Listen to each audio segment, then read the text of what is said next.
Bueno, el tema de hoy es un tema increíble. Si has vivido pensando solamente en hacerte rico en tu vida, te puedo dar, te puedo decir que te puedo decir una mala noticia. Porque tal vez hayas perdido más de la mitad de tu vida perdiendo el tiempo. ¿Cómo? ¿Cómo? Perdiendo el tiempo. Fíjate que quizás los momentos más felices de nuestra vida han sido la infancia y la adolescencia, cuando nosotros ni siquiera remotamente pensábamos en el dinero. O sea, éramos enormemente felices, a tal extremo que pasaban los días, los meses y los años, y para nosotros vivíamos en un mundo de encanto, en un mundo divino, sublime. Y entonces, la infancia o sea, fue la época posiblemente la más linda que hemos tenido. Después sigue la adolescencia, que ya empiezan las búsquedas, ya empiezan uno a crearse necesidades, a buscar satisfacer deseos, a darle vuelo a la imaginación. O sea, la adolescencia es un tiempo de transformación, que uno deja de ser niño, deja todas las cosas hermosas, las ternuras, las travesuras, las cosas los delirios de soñar con amores que el prójimo ni se interesaba, ya sea mujer con hombre o digo, niño con niña o niña con niño. O sea, fulana era la novia de fulano porque no se habían visto que se sonreían. A lo mejor uno tenía una esperanza, una ilusión. ¿Quién sabe qué imaginaciones uno generaba en esas instancias? Y eran tiempos donde todo era, excepto el rigor o la conducción o la vista fija y serena de la madre más que del padre, porque el padre siempre, en casi todos los hogares, fue el gran ausente. Era el proveedor de toda la casa, y la madre era la que estaba a cargo de la educación, del cuidado, de la higiene, en fin, de los desvaríos de los niños, de las tristezas, de la fiebre, de que no comían, en fin. O sea, la mamá era el ángel guardián nuestro, que estaba por encima de nosotros.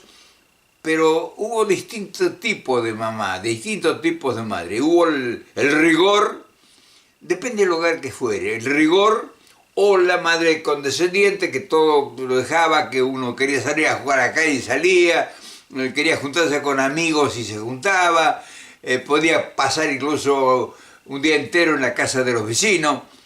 Y estaba la otra madre, que era la rigurosa, la que era el vigilante, que todo estaba mal o que todo era un peligro, o que podía pasarle alguna desgracia o se podía enfermar, que tenía mucho frío y que se cuidara porque una gripe, un resfrío podía morirse, o la que no le importaba, que anduviera con ropa, sin ropa, pesada, abrigada o no, pues, o sea, éramos más libres. Pero dentro de todo ese mundo que para nosotros era el gran mundo, no había grandes atractivos ni grandes desequilibrios. O sea, lo único era la escuela. Ir a la escuela, no faltar. Lo más triste era levantarse a la mañana. O sea, que uno quería seguir durmiendo y lo llamaban, había que prepararse para ir a la escuela. Y en la tarde, ni bien llegaba de la escuela, para muchos eran ir a hacer los deberes, o sea, los encargos que el maestro o la maestra le había dado, y que no se podía. Eso era lo primero para muchas mamás, que llegaste a la escuela a a comer y a hacer los deberes.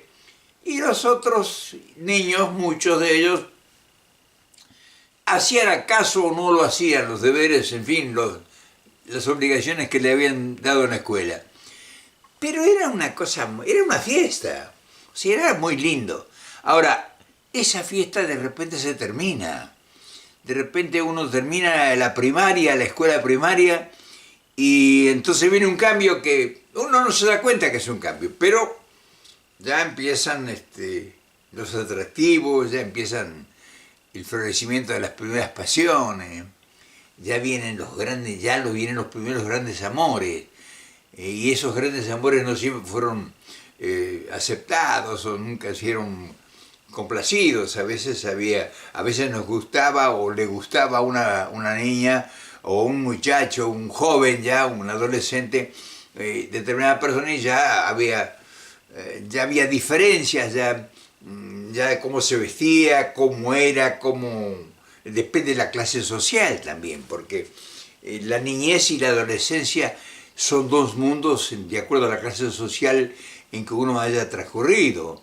O sea, si era mucha pobreza, pues fue siempre el rigor de la incertidumbre, el temor, el miedo, la duda, la incertidumbre del problema, que en todo momento estaba el problema latente, que uno lo oía como una cantaleta, pero había problema.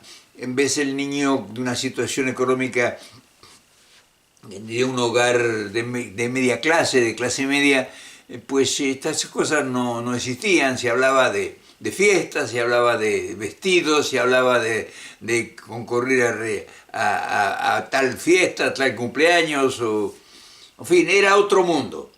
Y el niño o la niña o el niño, crecían con otra mentalidad, lejos de los miedos. O sea, uno de los grandes problemas de los niños son los miedos. Pero no miedos a la adversidad, sino miedos a la noche, miedos a que te descubran una mentira, miedo de decir la verdad porque lo pueden castigar. O sea, el niño tiene determinados miedos que no son los miedos que tenemos los adultos. Pero eran una prueba que estábamos haciendo para aprender lo que íbamos a necesitar. Pero en la adolescencia sí, la adolescencia ya empezaron los problemas, porque ya uno buscaba la pertenencia, ya buscaba que lo tuvieran en cuenta. Y eso de la lucha para que te tengan en cuenta es muy variada, porque para que te tengan en cuenta puede ser a veces la presencia física, la apariencia que tengas, la ropa que vistas, las amistades que tengas. O sea, la pertenencia es un estatus, ya empieza lo que se llamaba después el estatus social. La pertenencia de un adolescente en un hogar humilde es buscar un buen trabajo, por lo menos ayudar a la casa. Ayudar a la casa. Que en la clase media no se escuchó nunca eso. Ahí hubo gente, mujeres y hombres, que en la clase media jamás fueron siquiera insinuados a que tenían que colaborar con el hogar. Entonces el adolescente de clase media pues vivió prácticamente en una fiesta, porque sus prioridades eran otras: vestirse bien, ir a una gran fiesta, impresionar, copiar poesía de los poetas y mandárselo a la mujer que a la niña o a la adolescente, a la muchacha, a la joven que a uno le agradaba. Ya se empezaban a hacer las primeras pininos en iniciarse como poeta. Ya había momentos de inspiración. O sea, ¿quién no ha sido poeta cuando tenía 17, 18 años? Y entonces ya iban creciendo dos vidas, a veces totalmente dispares. Ya se iba estableciendo sordamente lo que después llegaría a ser la lucha de clases. No digamos ya el joven o el niño de la clase alta. Esa nosotros ni los conocíamos. Es decir, si los conocíamos eran los hijos de fulano, que iban a otras escuelas, se vestían de otra forma, o sea, tenían otros privilegios, mejor educación. Decían, no, va a ir a mi escuela porque las amistades que se logran con grandes sacrificios. Yo he conocido matrimonios que con enormes sacrificios de privacidades, de privaciones, buscaban inscribir al hijo en una escuela de pudientes para que creciera en un ambiente donde pudieran insertarse sin necesidad de sufrimiento, decían. Porque esos van a tener poder, van a estar en el gobierno, van a estar o sea, buscando la presencia generar en cierta medida en el niño un estado de emoción o acomplejamiento o desarrollar el ego. A veces el ego que hemos desarrollado muchos de nosotros se debe a nuestros padres. No tienes que tener seguridad, no tienes que tener miedo, porque eres mejor que los demás. Fíjate, esos unos pobres diablos, pero tú no, tú eres un fulano. Y ahí decían el apellido. No te olvides nunca. Entonces, ahí empezaba a crecer la confianza. Y esa confianza no era una confianza de sabiduría y de prestancia, era una confianza de egocentría, o sea, se sentía superior. Entonces, todas esas formaciones que hemos tenido la mayor parte de la gente que uno ha conocido, debe haber otras, pero uno habla por la experiencia propia y sobre todo dónde se desarrollaron esas experiencias. Porque una cosa es ser en el ámbito rural, o sea, en la provincia, donde todo es más familiar, donde todo es menos acelerado, donde las emergencias pues son escasas, donde nunca prácticamente oíste el silbido o el pito o la sirena de los bomberos o de las ambulancias en los pueblos. Lo distinto es cuando es en una gran ciudad, donde el ritmo de la ciudad pues te hace, desde entrada, te lleva prácticamente a la contienda, te debe a la lucha, te debe a... la ciudad es una especie de trinchera donde está asediado de todos los peligros.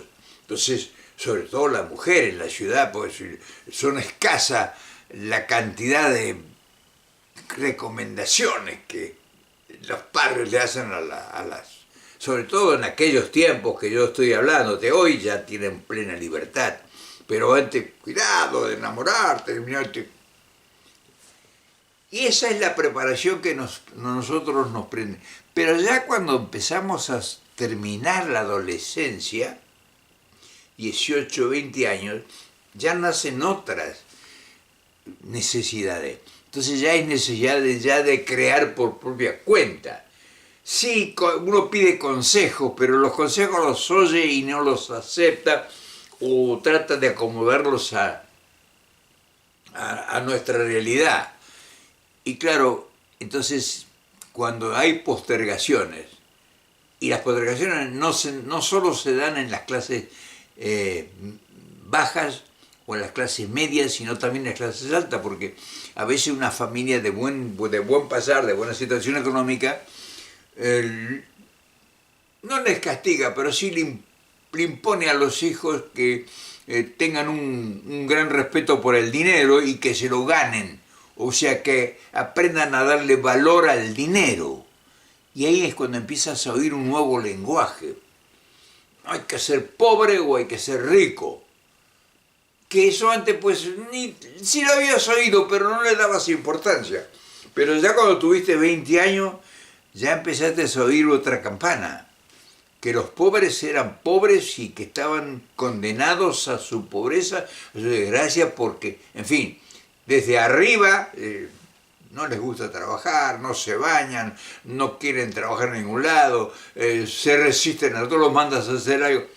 No dicen, les pagan mal, los tratan mal, los atienden mal, los educan mal, los protegen mal, no tienen acceso a a la vivienda, están viviendo en casas muy modestas, muy humildes, o no tienen ni siquiera lugar digno donde vivir porque pues son muy pobres y tienen que vivir quién sabe cómo.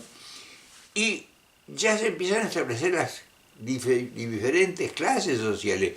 El que vive bien en una casa propia, o hijo de una casa donde pueden pagar una buena renta, un buen alquiler, y ya los que tienen propiedad, que ya tienen otro mundo. No hablemos de los hijos ya de los potentados, de la gente que no tiene problemas de ninguna índole. Generalmente esos tienen otro tipo de problemas, que no por ello son menos serios. El que tiene todo a su disposición tiene tensión a la fistichola, tiene ya acceso a la droga porque tiene dinero, la relación es de otro nivel, participan con otros medios, en fin, tienen otro estatus social. Y así luchamos y llegamos todos, cuando ya llegamos a la mayoría de edad, 25 años, que lo único que piensan los de clase media y baja sobre todo es hacer dinero. Llegamos a la conclusión de que lo único que nos permitirá triunfar en la vida, porque eso lo habíamos venido oyendo, vas a triunfar en la vida, vas a ser un pobre diablo, pero no tenía ningún valor. O sea, una cosa, sí, no importa un pito, decía, si voy a ser un pobre, pero cuando ya estabas en el terreno de tomar decisiones, o eras un triunfador, un ganador, o eras un pobre diablo. Y entonces, sí, buscabas trabajos, cambiabas de trabajo por todos lados, le buscabas, y muchas veces ahí empezaste a encontrar tus primeras deficiencias.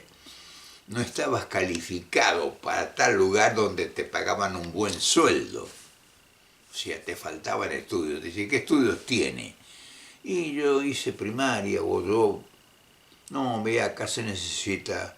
O sea, yo he conocido gente que ha perdido muy buenos empleos, muy buenas posibilidades porque no estaba preparado culturalmente. O sea, la educación que había tenido era deficiente o muy poca. Entonces, pero ya entonces ahí se establece, y ya vienen los compromisos. O sea, ya vienen los primeros enamoramientos en serio, ya vienen de visitar la casa de la novia, ya viene de que, en fin, ya te pasas a ser el exclusivo de otra persona, o sea, la novia de un novio o el novio de una novia. Empiezan las luchas también, empiezan la primera vez que empiezan los celos.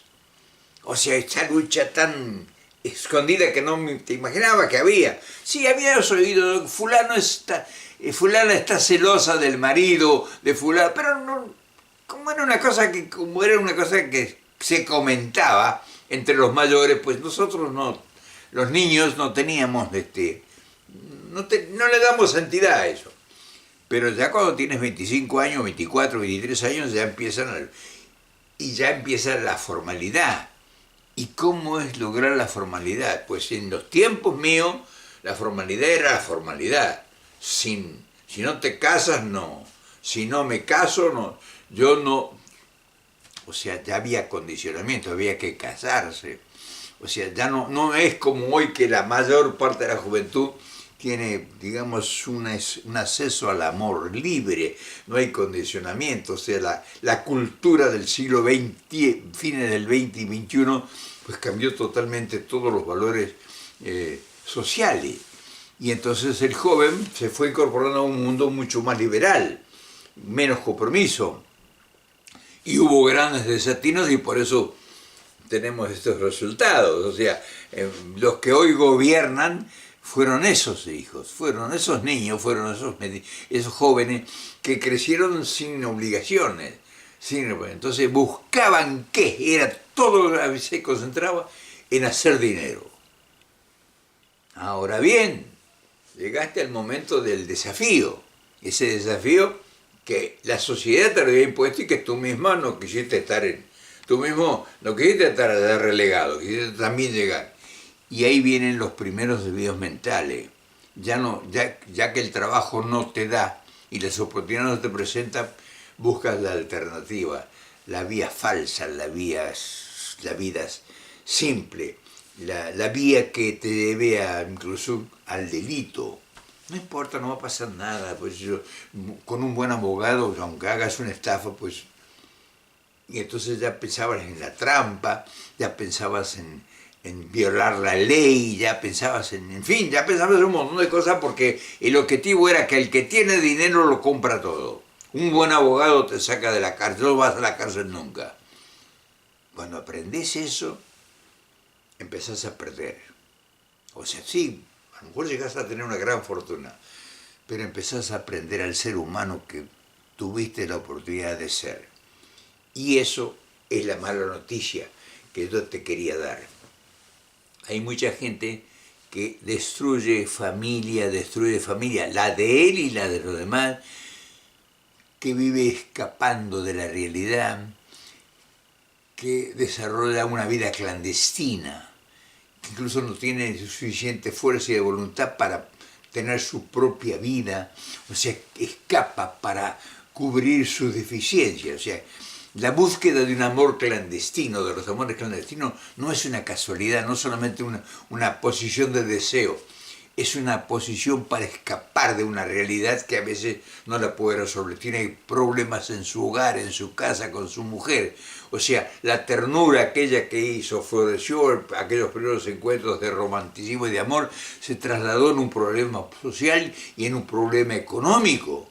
Y entonces ya no hay ese acercamiento,